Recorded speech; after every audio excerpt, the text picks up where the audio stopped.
Moments ago, the numbers for America's economic growth, or GDP, were just released. And I am thrilled to announce that in the second quarter of this year, the United States economy grew at the amazing rate of 4.1%.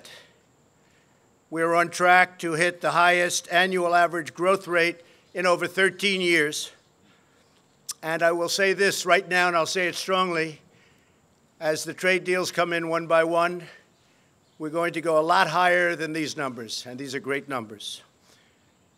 During each of the two previous administrations, we averaged just over 1.8% GDP growth.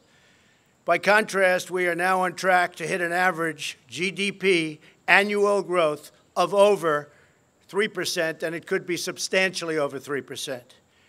Each point, by the way, means approximately $3 trillion and 10 million jobs. Think of that. Each point, you go up 1 point. It doesn't sound like much. It's a lot. It's $3 trillion, and it's 10 million jobs. More than 10 years faster than it would have under either President Bush or President Obama.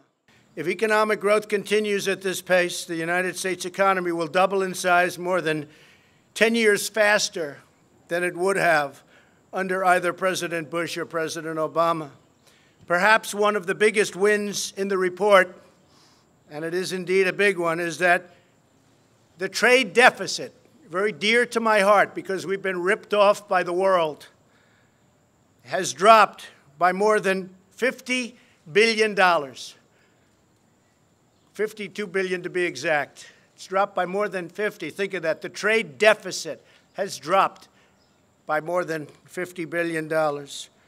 And that's added and adding 1 point to GDP. That's a tremendous drop. We haven't had a drop like that in a long time. You have to go back a long time before you find it. By increasing growth to 3%, over the next 10 years, that would mean 12 million new American jobs and $10 trillion of new American wealth, at least.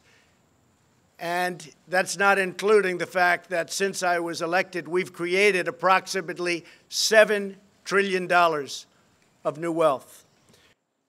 The trade deficit, very dear to my heart because we've been ripped off by the world, has dropped by more than $50 billion, $52